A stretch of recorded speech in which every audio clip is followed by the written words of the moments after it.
प्रथम पीयूसी के सभी छात्रों को मेरा नमस्कार। हम बिंदा पाठ को देख रहे थे। एक बार हम पिछले क्लास में कहाँ तक हुआ उसे याद कर लेते हैं। आपने देखा या सुना होगा, महादेवी वर्मा ने पंडितायन चाची का जो बाह्य रूप है या उनका जो अलंकार है उस विचार के बारे में बताया और बिंदा के साथ उनका जो व्यवहार है, बुरा व्यवहार, उस विचार के बारे में भी बताया। और महादेवी वर्मा अपने घर के छत पर जाकर देखती है तो बिंदा अपने घर में सारा काम करती है।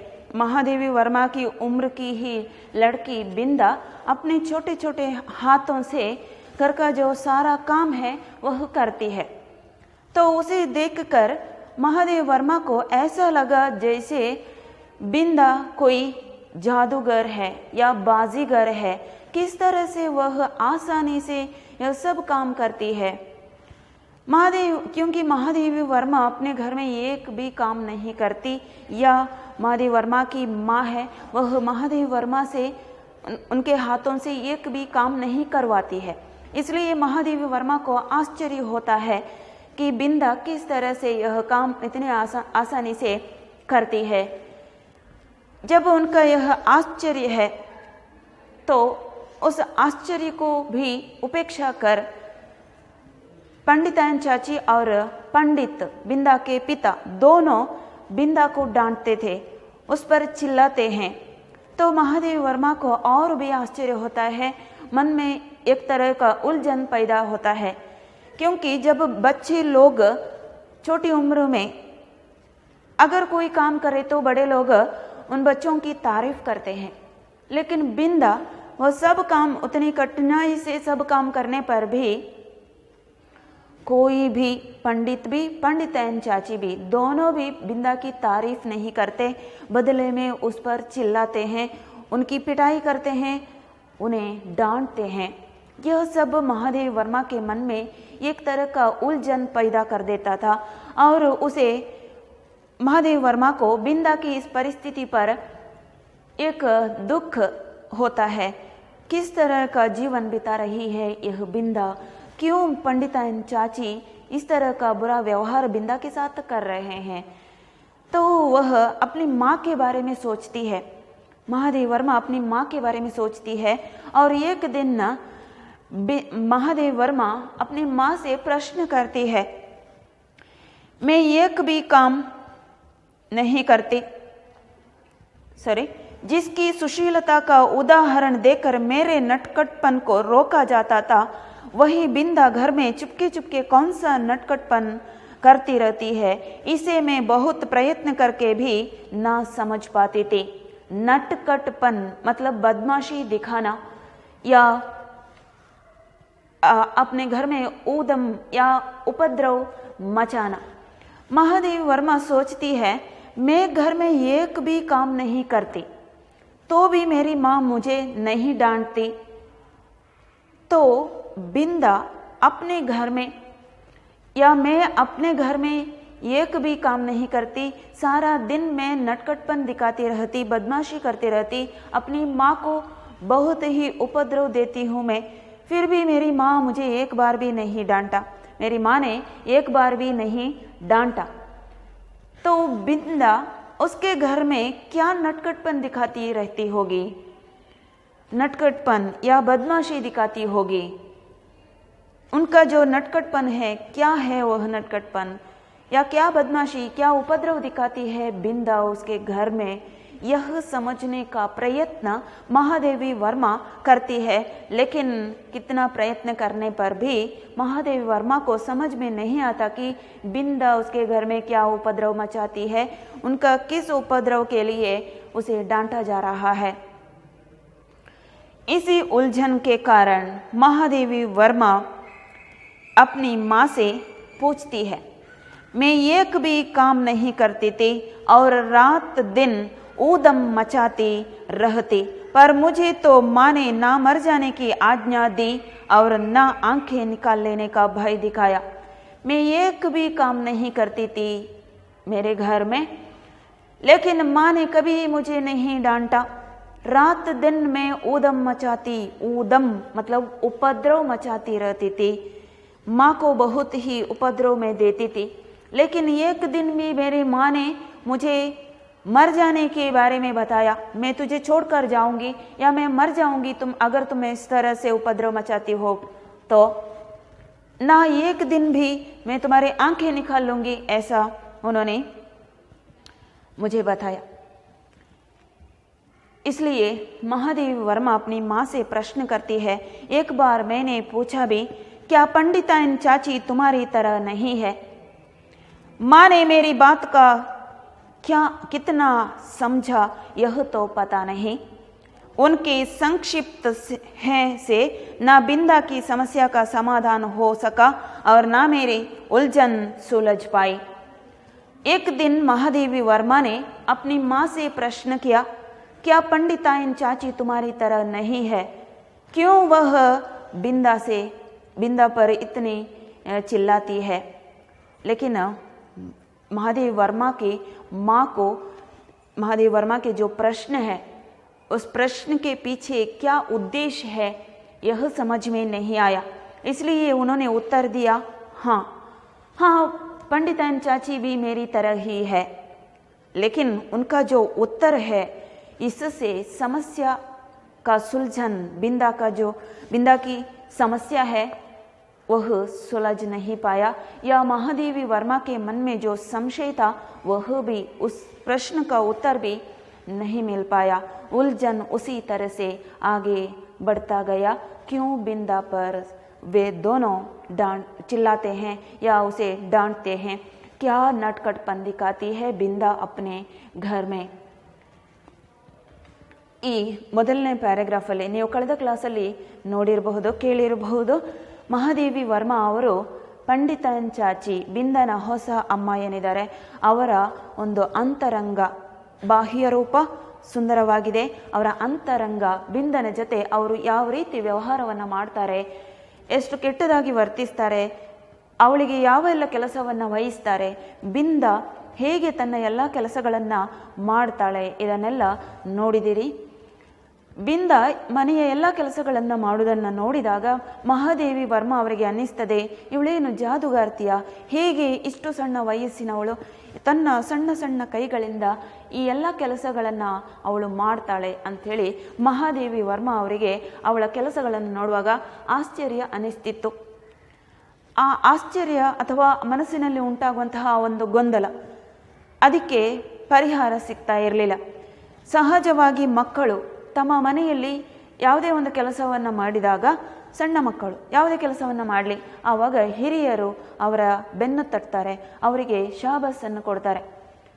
ಆದರೆ ಮಹಾದೇವಿ ವರ್ಮಾ ಅವರು ನೋಡ್ತಾರೆ, ಬಿಂದ ಎಷ್ಟೇ ಕೆಲಸ ಮಾಡಿದರೂ ಸಹ ಪಂಡಿತನ್ ಚಾಚಿ ಅವಳನ್ನು ಯಾವತ್ತೂ ಬೈಯುವಂಥದ್ದು. ಅದರ ಜೊತೆಗೆ ಅವಳ ತಂದೆ ಪಂಡಿತರು ಅವರೂ ಸಹ ಬಿಂದನನ್ನು ಬೈಯುವಂತಹ ಒಂದು ದೃಶ್ಯವನ್ನು ಅವರು ನೋಡಿದರು. ಆಗ ಮಹಾದೇವಿ ವರ್ಮಾ ಅವರ ಮನಸ್ಸಿನಲ್ಲಿ ಒಂದು ರೀತಿಯ ಗೊಂದಲ ಉಂಟಾಗ್ತದೆ ಮತ್ತು ತನ್ನ ಗೆಳತಿಯ ಪರಿಸ್ಥಿತಿಯ ಬಗ್ಗೆ ದುಃಖ ಕೂಡ ಬರ್ತದೆ. ಮಹಾದೇವಿ ವರ್ಮಾ ಅವರು ಯೋಚನೆ ಮಾಡ್ತಾರೆ, ಮಕ್ಕಳು ಸಹಜವಾಗಿ ಏನಾದರೂ ತಪ್ಪು ಮಾಡಿದಾಗ ಅಥವಾ ಮನೆಯಲ್ಲಿ ತುಂಬ ಉಪದ್ರವ ಮಾಡಿದಾಗ, ತುಂಬ ತುಂಟಾಟಗಳನ್ನು ಮಾಡ್ತಾ ಇದ್ದರೆ, ಅಂತಹ ಸಂದರ್ಭದಲ್ಲಿ ಹಿರಿಯರು ಮಕ್ಕಳನ್ನು ಬೈತಾರೆ ಅಥವಾ ಬೇರೆ ಮಕ್ಕಳ ಒಂದು ಒಳ್ಳೆಯ ಗುಣವನ್ನು ತೋರಿಸ್ತಾ, ಜಿಸ್ಕಿ ಸುಶೀಲತಾ ಅಂಥೇಳಿ ಅಲ್ಲಿ ಕೊಟ್ಟಿದ್ದಾರೆ. ಸುಶೀಲತಾ ಅಂತ ಹೇಳಿದರೆ ಬೇರೆ ಮಕ್ಕಳು ಅವರ ಒಳ್ಳೆಯ ಗುಣವನ್ನು ತೋರಿಸಿ ಯಾರು ಹೆಚ್ಚು ತುಂಟಾಟಗಳನ್ನು ಉಪದ್ರವವನ್ನು ಮಾಡ್ತಾರೋ ಅಂತಹ ಮಕ್ಕಳ ಉಪದ್ರವವನ್ನು ನಿಲ್ಲಿಸುವಂತಹ ಪ್ರಯತ್ನವನ್ನು ನಮ್ಮ ಹಿರಿಯರು ಮಾಡ್ತಾರೆ. ಹಾಗಾಗಿ ಮಹಾದೇವಿ ವರ್ಮಾ ಅವರು ಯೋಚನೆ ಮಾಡ್ತಾರೆ, ಬಿಂದನಿಗೆ ದಿವಾಸಲು ಆ ರೀತಿಯ ಬೈಗುಳ ಸಿಗಬೇಕಾದ್ರೆ ಅವಳ ಮನೆಯಲ್ಲಿ ಎಂತಹ ಒಂದು ಉಪದ್ರ ಮಾಡ್ತಾ ಇರಬಹುದು, ಅವಳು ಏನು ತುಂಟಾಟಗಳನ್ನು ಮನೆಯಲ್ಲಿ ತೋರಿಸ್ತಾ ಇರಬಹುದು, ಅದನ್ನು ತಿಳ್ಕೊಳ್ಳೋ ಪ್ರಯತ್ನವನ್ನು ಮಹಾದೇವಿ ವರ್ಮಾ ಅವರು ಮಾಡ್ತಾರೆ. ಆದರೆ ಒಂದು ದಿನವೂ ಸಹ ಬಿಂದ ಏನು ಉಪದ್ರ ಮಾಡ್ತಾಳೆ ಅನ್ನೋದು ಮಹಾದೇವಿ ವರ್ಮಾ ಅವರಿಗೆ ಗೊತ್ತಾಗೋದಿಲ್ಲ. ಅದಕ್ಕೆ ಅವರು ಯೋಚನೆ ಮಾಡ್ತಾರೆ, मैं एक भी काम नहीं करती थी और रात दिन ऊदम मचाती रहती. ನಾನು ನನ್ನ ಮನೆಯಲ್ಲಿ ಯಾವುದೇ ಒಂದು ಕೆಲಸವನ್ನು ಮಾಡ್ತಾ ಇರಲಿಲ್ಲ. ಅಥವಾ ತಾಯಿ ನನ್ನ ಕೈಯಿಂದ ಯಾವುದೇ ಕೆಲಸವನ್ನು ಮಾಡಿಸ್ತಾ ಇರಲಿಲ್ಲ. ಇಡೀ ದಿವಸ ನಾನು ಅಲ್ಲಿ ಊದಮ್ ಅಂತ ಕೊಟ್ಟಿದ್ದಾರೆ. ಊದಮ್ ಅಂತ ಹೇಳಿದ್ರೆ ಉಪದ್ರವ ಅಥವಾ ತುಂಟಾಟಗಳನ್ನು, ಹೆಚ್ಚು ಪೋಖ್ರಿತನವನ್ನು ಮಾಡುವಂಥದ್ದು. ನಾನು ರಾತ್ರಿ ಅಥವಾ ಹಗಲು ತನ್ನ ಮನೆಯಲ್ಲಿದ್ದವರಿಗೆಲ್ಲರಿಗೂ ಉಪದ್ರ ಕೊಡ್ತಿದ್ದೆ. ಆದರೂ ಸಹ ನನ್ನ ತಾಯಿ ಯಾವತ್ತೂ ನನ್ನನ್ನು ಬೈಲಿಲ್ಲ ಅಥವಾ ನಾನು ಸತ್ತೋಗ್ತೀನಿ ನೀನು ಇಷ್ಟೊಂದು ಉಪದ್ರ ಕೊಟ್ಟರೆ ಅಂಥೇಳಿ ಯಾವತ್ತೂ ನನ್ನನ್ನು ಹೆದರಿಸಲಿಲ್ಲ. ನಿನ್ನ ಕಣ್ಣು ತೆಗೆದು ಬಿಡ್ತೇನೆ ಅಂಥೇಳಿ ಅಥವಾ ಕಣ್ಣು ಕಿತ್ತು ತೆಗಿತೇನೆ ಅಂಥೇಳಿ ಯಾವತ್ತೂ ನನ್ನ ತಾಯಿ ನನ್ನನ್ನು ಹೆದರಿಸಲಿಲ್ಲ. ಹಾಗಾದರೆ ಬಿಂದ ಏನು ಉಪದ್ರ ಮಾಡ್ತಾ ಇರಬಹುದು? ಯಾಕೆ ಅವಳನ್ನು ಪಂಡಿತಾಯನ್ ಚಾಚಿ ಆ ರೀತಿಯಾಗಿ ನೋಡ್ಕೊಳ್ತಾ ಇದ್ದಾರೆ? ಈ ಒಂದು ಸಂಶಯ, ಪ್ರಶ್ನೆ ಮಹಾದೇವಿ ವರ್ಮ ಅವರ ಮನಸ್ಸಿನಲ್ಲಿ ಮೂಡಿದಾಗ ಮಹಾದೇವಿ ವರ್ಮ ಅವರು ಆ ಒಂದು ಸಂಶಯದಿಂದಾಗಿ ತಮ್ಮ ತಾಯಿಯಲ್ಲಿ ಪ್ರಶ್ನೆ ಮಾಡ್ತಾರೆ. ಏನಂತೇಳಿ ಪ್ರಶ್ನೆ ಮಾಡ್ತಾರೆ? ಕ್ಯಾ ಪಂಡಿತಾಯನ್ ಚಾಚಿ ತುಮಾರಿ ತರ ನಹಿ ಹೇ? ಪಂಡಿತಾಯನ್ ಚಾಚಿ ಅವಳು ನಿನ್ನ ಹಾಗೆ ಅಲ್ವಾ? ಅವಳ ಸ್ವಭಾವ ನಿನ್ನ ಹಾಗೆ ಅಲ್ವಾ ಅಂಥೇಳಿ ಮಹಾದೇವಿ ವರ್ಮ ಅವರು ತನ್ನ ತಾಯಿಯಲ್ಲಿ ಕೇಳ್ತಾರೆ. ಆವಾಗ ತಾಯಿ ಈ ಪ್ರಶ್ನೆಯ ಹಿಂದೆ ಇರುವಂತಹ ಉದ್ದೇಶ ಏನು ಇದನ್ನು ಅರ್ಥ ಮಾಡಿಕೊಳ್ಳೋದಿಲ್ಲ ಅಥವಾ ಕೇಳೋದು ಇಲ್ಲ. ಯಾಕೆ ಈ ಪ್ರಶ್ನೆ ಕೇಳ್ತಾ ಇದೆಯಾ ನೀನು? ಇದನ್ನು ಕೇಳದೆ, ಆ ಉದ್ದೇಶವನ್ನು ಅರಿಯದೆ ಮಹಾದೇವಿ ವರ್ಮ ಅವರ ತಾಯಿ ಉತ್ತರ ಕೊಡ್ತಾರೆ, ಹೌದು, ಹಾಂ, उनके हाँ से ना बिंदा की समस्या का समाधान हो सका और ना मेरी उलझन सुलझ पाई. ಅವರು ಹಾಂ ಅಂತೇಳಿ ಉತ್ತರ ಕೊಟ್ಟರು. ಹಾಂ ಅಂತ ಹೇಳಿದರೆ ಹೌದು, ಪಂಡಿತಾಯನ್ ಚಾಚಿ ಅವರು ನನ್ನ ಥರವೇ ಇರುವಂಥದ್ದು ಅಂಥೇಳಿ ಅವರು ಉತ್ತರ ಕೊಡ್ತಾರೆ. ಆದರೆ ಅವರ ಹಾದಿಂದ ಯಾವತ್ತೂ ಪಂಡಿತಾಯನ್ ಚಾಚಿಯ ಸ್ವಭಾವದಲ್ಲಿ ಏನು ಬದಲಾವಣೆ ಆಗಲಿಲ್ಲ ಅಥವಾ ಬಿಂದನ ಒಂದು ಪರಿಸ್ಥಿತಿ ಅದರಲ್ಲಿಯೂ ಸಹ ಅಥವಾ ಅವಳ ಸಮಸ್ಯೆ ಏನಿದೆ ಅದು ಸಹ ಸುಧಾರಿಸಲಿಲ್ಲ, ಅದಕ್ಕೆ ಪರಿಹಾರ ಸಿಗಲಿಲ್ಲ. ಅಥವಾ ಮಹಾದೇವಿ ವರ್ಮ ಅವರ ಮನಸ್ಸಿನಲ್ಲಿ ಇದ್ದಂತಹ ಒಂದು ಗೊಂದಲ ಅದಕ್ಕೂ ಸಹ ಪರಿಹಾರ ಸಿಗಲಿಲ್ಲ. Next paragraph. बिंदा मुझसे कुछ बड़ी ही रही होगी, परंतु उसका नाटापन देखकर ऐसा लगता था मानो किसी ने ऊपर से दबाकर उसे कुछ छोटा कर दिया हो. महादेवी वर्मा यहाँ बताती है, बिंदा महादेवी वर्मा से कुछ महीनों के लिए बड़ी होगी. उम्र एक ही है, लेकिन कुछ महीनों के लिए बिंदा बड़ी है. महादेवी वर्मा कुछ महीनों के लिए छोटी है. परंतु उसका नाटापन देखकर, नाटापन मतलब छोटा, बहुत छोटी है. जो सहज बड़ा होना चाहिए था वह नहीं हुआ है. शरीर का जो बड़ी होने की जो एक परिस्थिति है वह बिंदा में नहीं दिखाई दे रहा था. मानो किसी ने ऊपर से दबाकर उसे कुछ छोटा कर दिया हो. बिंदा को देखकर ऐसा लगता है, उनका जो छोटापन है उसे देखकर ऐसा लगता है किसी ने उसे ऊपर से दबाकर छोटा कर दिया हो, ऐसा दिखता है. लेकिन वह उतनी छोटी क्यों है? क्योंकि उसे समय समय पर खाने के लिए कुछ नहीं मिलता था. इस कारण से या पंडितायन चाची उसे खाने के लिए नहीं देते थे, सिर्फ काम ही देते थे. इस कारण से उनका जो शरीर उतना बड़ा नहीं हुआ है. मानो किसी ने ऊपर से दबाकर उसे कुछ छोटा कर दिया हो. 2 पैसों में आने वाली खंजरी के ऊपर चढ़ी हुई झिल्ली के समान पतले चर्म से मड़े और भीतर की हरी हरी नसों की झलक देने वाले उसके दुबले हाथ पैर ना जाने किस अज्ञात भय से अवसन्न रहते थे. 2 पैसों में आने वाले, पुराने कालों में 2 पैसों में आने वाले खंजरी, खंजरी मतलब एक तरह का बाजा, उस पर चढ़ी हुई झिल्ली के समान, झिल्ली मतलब पतले चमड़े से आवृत एक बाजा, उस पर हमें शब्द कर सकते हैं, उसे बजाने से शब्द आता है. 2 पैसों में आने वाली खंजरी, खंजरी मतलब एक तरह का बाजा, ऊपर चढ़ी हुई झिल्ली के समान, उस पर चमड़े की तरह, झिल्ली के एक चमड़ा, झिल्ली के समान एक चमड़ा है. चमड़े से या चर्म से, पतले चर्म से मड़े, मड़े मतलब आवृत, उस पर पतला चमड़ा आवृत है. उस पर हम ऐसा करने से वह उससे शब्द निकलता है। उसी तरह से बिंदा के शरीर पर एक पतला चमड़ा है। उस पतले चमड़े के अंदर से क्या दिखता है? हरी हरी नसों की झलक, हरे रंग की नस दिखाई दे रहे हैं। उसका अर्थ क्या हुआ? बिंदा के हाथ पैर बहुत ही वीक हैं, दुर्बल हैं, और उस दुर्बल हाथ या पैर वह सिर्फ हाथ चमड़ा और हड्डियों से भरा हुआ है। चमड़े के अंदर से हरे रंग की नस दिखाई दे रहे हैं। उसके दुबले हाथ पैर ना जाने किस अज्ञात भय से अवसन्न रहते थे। अज्ञात भय, उसे पता नहीं है क्या होने वाला है, भविष्य में क्या होने वाला है। पंडिताइन चाची का स्वर कहीं दूर से सुनाई देता है तो यहाँ पर बिंदा चौंक पड़ती है। उसके दुबले हाथ पैर अज्ञात भय से, उसे मालूम नहीं है, उस तरह के एक विचित्र भय से वह अवसन्न रहती थी। अवसन्न, खिन्न रहती थी या उदास रहती थी। अवसन्न मतलब उदास रहती थी। उसके दुबले हाथ पैर अज्ञात भय से उदास रहते थे। कहीं से कुछ आहट होते ही उसका विचित्र रूप से चौंक पड़ना, कहीं दूर से कुछ आवाज आए तो बिंदा विचित्र रूप से चौंक पड़ती थी।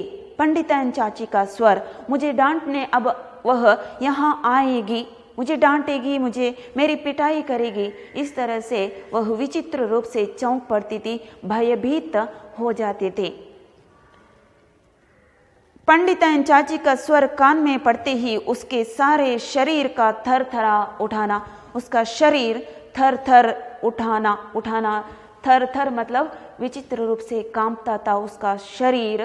पंडिताइन चाची का स्वर दूर से ही सुनाई दे तो मेरे विस्मय को बढ़ा ही नहीं देता था, प्रत्युत उसे भय में बदल देता था। कहीं दूर से पंडिताइन चाची का स्वर सुनते ही बिंदा इस तरह से कांप उठना और विचित्र रूप से चौंक पड़ना, यह सब देखकर महादेवी वर्मा को क्या होता था? विस्मय होता था। पंडिताइन चाची बिंदा की माँ है, फिर भी उनका स्वर दूर से ही सुनकर बिंदा इस तरह से क्यों भयभीत हो जाती है? क्यों वह इस तरह से भयभीत या उदास हो जाती है या चौंक पड़ती है? यह विचार महादेवी वर्मा को आश्चर्य कर देता था या उसे विस्मय हो जाता था और प्रत्युत उसे भय भी होता था। और महादेवी वर्मा को बिंदा का इस तरह का चौंक पड़ना, भयभीत होना, यह सब महादेवी वर्मा पर भी उसका असर पड़ता था। महादेवी वर्मा भी भयभीत हो जाती थी। मेरी सखी है, इसकी अवस्था क्यों ऐसी है? क्यों यह इस तरह से भयभीत है, उदास है? और बिंदा की आंखें तो मुझे पिंजरे में बंद चिड़िया की याद दिलाती थी। इसलिए महादेवी वर्मा कहती है, बिंदा हमेशा उदास रहने के कारण उनकी जो आंखें हैं किस तरह से दिखाई देते हैं? पिंजरे में बंद चिड़िया, पिंजरा, पिंजरे के अंदर जो चिड़िया है, पक्षी है, वह बंद रहने के कारण वह चिड़िया उदास रहती है। क्यों उदास रहती है? उसे कोई स्वतंत्रता ही नहीं है, इसलिए वह चिड़िया उदास रहती है। उसी तरह जीवन में कोई उत्साह भी नहीं है उस चिड़िया को, जो पिंजरे में बंद हुआ चिड़िया। उसी तरह बिंदा, उसके घर में माता पिता हैं, वह असली माता नहीं है, फिर भी अपने माता पिता के साथ रहने पर भी बिंदा इस तरह से उदास है। जीवन में कोई उत्साह भी नहीं है, इच्छा रहित बालिका है। इसलिए महादेवी वर्मा को बिंदा के आंखें पिंजरे में बंद चिड़िया की तरह दिखाई देते थे। ಈ ಪ್ಯಾರಾಗ್ರಾಫ್ ಅಲ್ಲಿ ಮಹಾದೇವಿ ವರ್ಮಾ ಅವರು ಹೇಳ್ತಾರೆ, ಬಿಂದ ಮಹಾದೇವಿ ವರ್ಮಾ ಅವರಿಗಿಂತ ಕೆಲವು ತಿಂಗಳಿಗೆ ದೊಡ್ಡ ಇರಬಹುದು, ಕೇವಲ ಕೆಲವೇ ತಿಂಗಳಿಗೆ ಬಿಂದ ಮಹದೇವರ್ಮಗಿಂತ ದೊಡ್ಡ. ಆದರೆ ಅವಳು ಎಷ್ಟು ಕುಳ್ಳಗೆ ಇದ್ದಾಳೆ, ನಾಟಾಪನ್ ಅಂತ ಹೇಳಿದರೆ ಗಿಡ್ಡ ಕುಳ್ಳಗೆ ಇದ್ದಾಳೆ. ಅವಳು ತುಂಬ ಕುಳ್ಳಗೆ ಇದ್ದಾಳೆ. ಸಹಜವಾದ ಶರೀರದ ಬೆಳವಣಿಗೆ ಅವಳಿಗೆ ಆಗಲಿಲ್ಲ. ಕಾರಣ ಅವಳಿಗೆ ಸಮಯಕ್ಕೆ ಸರಿಯಾಗಿ ಬೇಕಾಗುವಂಥ ಆಹಾರ ಅದು ಬಿಂದನಿಗೆ ಸಿಗದೇ ಇರುವ ಕಾರಣ ಆ ವಯಸ್ಸಿಗೆ ಆಗಬೇಕಾದಂತಹ ಒಂದು ಬೆಳವಣಿಗೆ ಬಿಂದನಲ್ಲಿ ಆಗಲಿಲ್ಲ. ಅವಳು ಇನ್ನೂ ಸಹ ಸಣ್ಣಗೆ ಇದ್ದಾಳೆ. देखकर उनका जो नाटापन है उसे देखकर ऐसा लगता था मानो किसी ने ऊपर से दबाकर उसे कुछ छोटा कर दिया हो. ಅವಳನ್ನು ಮೇಲಿನಿಂದ ಒತ್ತಿ ಸಣ್ಣಗೆ ಮಾಡಿದ್ದಾರೆ, ಕುಳ್ಳಗೆ ಮಾಡಿದ್ದಾರೆ ಅನ್ನುವ ರೀತಿಯಲ್ಲಿ ಆಭಾಸ ಆಗ್ತಿತ್ತು ಅವಳ ಒಂದು ಗಿಡ್ಡತನವನ್ನು ನೋಡಿ. ಮಹಾದೇವ್ ವರ್ಮ ಅವರಲ್ಲಿ ಹೇಳ್ತಾರೆ, 2 पैसों में आने वाली खंजड़ी के ऊपर 2 पैसे, 2 ಆಣೆ ಮೊದಲಿನ ಕಾಲದಲ್ಲಿ ಬರುವಂತಹ ಆ ಒಂದು ತಮಟೆ ಏನಿದೆ, ಖಂಜಡಿ ಅಂತ ಹೇಳಿದರೆ ತಮಟೆ, ಆ ತಮಟೆಯ ಸುತ್ತಲೂ ಒಂದು ಚರ್ಮದ ತೆಳುವಾದ ಪದರ ಇರ್ತದೆ. ಆ ಪರದೆಯ ರೀತಿಯಲ್ಲಿ, ತೆಳುವಾದ ಚರ್ಮದ ಹೊದಿಕೆಯ ರೀತಿಯಲ್ಲಿ ಬಿಂದನ ಶರೀರಕ್ಕೆ ಚರ್ಮ ಆವೃತ ಆಗಿದೆ. ತೆಳುವಾದ ಚರ್ಮದಿಂದ ಆವೃತವಾಗಿರುವಂತಹ ಬಿಂದನ ಶರೀರ, ಆ ಶರೀರದ ಒಳಗಿಂದ ಏನು ಕಾಣಿಸ್ತದೆ? ಹಸಿರು ಹಸಿರು, ಹರಿ ಹರಿ ನಸೋಂಕಿ ಝಲಕ್. ನಸ್ ಅಂತ ಹೇಳಿದರೆ ಆ ನರಗಳು, ರಕ್ತನಾಳಗಳು, ಅವುಗಳ ಆ ಚರ್ಮದ ಒಳಗಿನಿಂದ, ತೆಳುವಾದ ಚರ್ಮದ ಒಳಗಿನಿಂದ ಆ ಹಸಿರು ಹಸಿರು ರಕ್ತನಾಳಗಳು ಕಾಣ್ತಾ ಇವೆ ಅಂಥೇಳಿ ಮಹದೇವರ್ಮ ಅವರು ಹೇಳ್ತಾರೆ. ಅಂದರೆ ಬಿಂದನ ಶರೀರ ತುಂಬ ವೀಕ್ ಆಗಿದೆ. ತುಂಬ ವೀಕ್ ಆಗಿರುವಂತಹ ಶರೀರ ಅದು ಏನಾಗ್ತದೆ? ದುಬಲೆ ಹಾತ್ ಪೈರ್ ನಾ ಜಾನೆ ಕಿಸ್ ಅಜ್ಞಾತ್ ಭೈಸೆ ಅವಸನ್ ರಹತೇತೆ. ಅವಳ ವೀಕ್ ಆಗಿರುವಂತಹ ಆ ಕೈ ಕಾಲು, ಅವಳ ಶರೀರ ವಿಚಿತ್ರವಾದ ಒಂದು ಭಯದಿಂದ ಯಾವಾಗಲೂ ಉದಾಸೀನವಾಗಿ ಇರ್ತಾ ಇತ್ತು. ಅಜ್ಞಾತ್ ಭೈಸೆ ಅವಸನ್ನ रहते थे. धन्यवाद. आगे के जो विचार हैं उसे हम आगे के क्लास में देखेंगे.